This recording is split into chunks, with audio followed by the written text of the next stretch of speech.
Here's an 8:30 a.m. update on my driveway garden. Mostly tomatoes. Got 3 peppers, some leftover garlic in here, sweet potatoes, sweet Annie.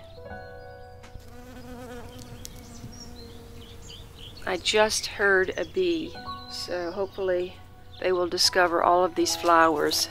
I just stuck basil plants everywhere this year. And this one has huge leaves. Oh, that's not basil. What is that? I don't know. This is the first time I've grown Asian greens.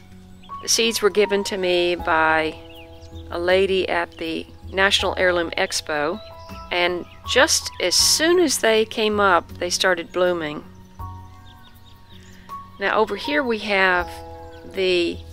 Hey Linda! Where are you? What's the problem? You need me? Oh. Oh. That other door's open. Yeah. And look at these gorgeous flowers on this green manure legume. They're white with a little black. Look at that, they're gorgeous. But they have the characteristic bean-shaped flower. And this will need to be cut before these start dropping seeds. This is sort of purple on the inside. And my vetch is starting to bloom. So unfortunately, I'm going to have to cut that too. You can see my vetch episode of Late Bloomer. Vetch is very aggressive, and it will fill up. It did fill up my parkway, but I'm a sucker for those beautiful flowers. What I need to do today is put these last 4 volunteer squash plants in a bigger pot. But I think that's going to wait until Thursday because I'm going to have a lot of pot shifting going on Thursday with the tomatoes. And I'm not sure what this is. I stuck some cucumber seeds in some of these pots, and I'm hoping that's what that is. Okay, I've got a borage coming up here.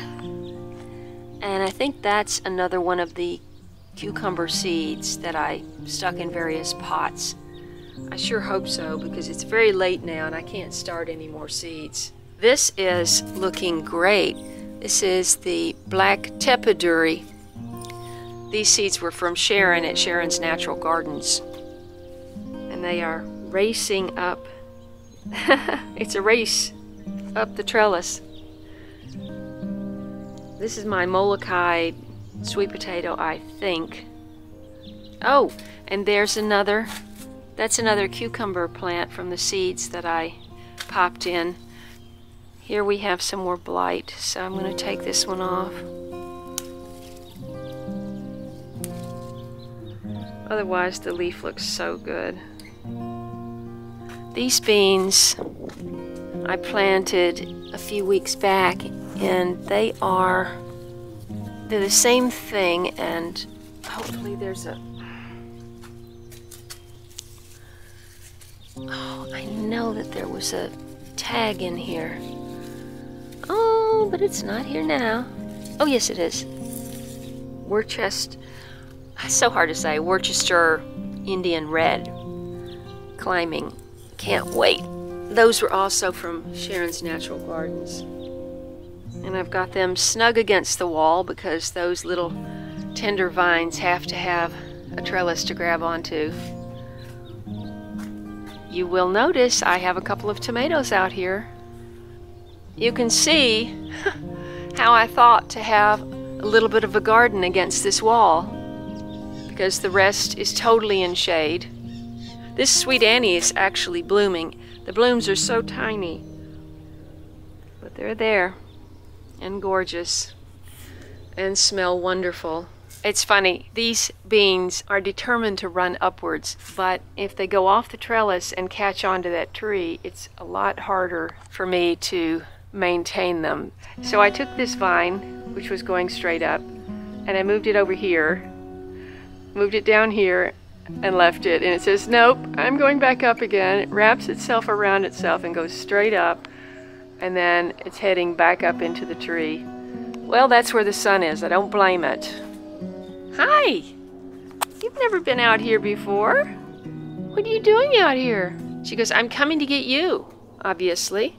As you can see, we're still about an hour away from the peppers getting full sun. So it's going on 9 o'clock now.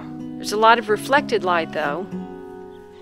So this is my lower section of driveway garden, all grouped together because the most sun I get is right in the center of this spot. And I've got so many flowers for the bees of the arugula. Look at that. And these are my young pepper plants from this year. And I think I have, let's see, 4, 8, 12, 16, 20, 24, 28, 32, 34. I actually got peppers. Look at the size of that. And it hasn't even been potted up. That is a capia, which I had great success with last year.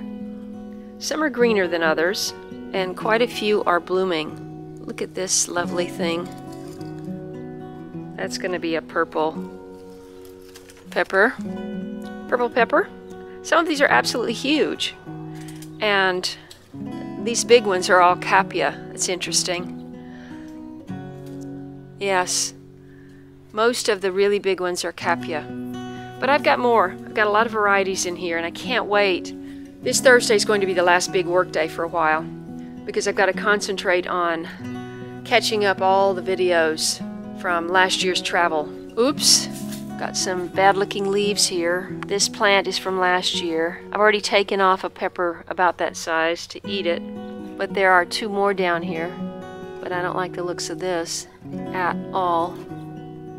That looks like a combination of factors, possibly bugs and mildew. Okay, that baby's gonna have to get sprayed again. I probably should have just gotten rid of it because it was seriously impacted last year by this thing that attacked all my peppers. But you see, it's pretty prevalent here.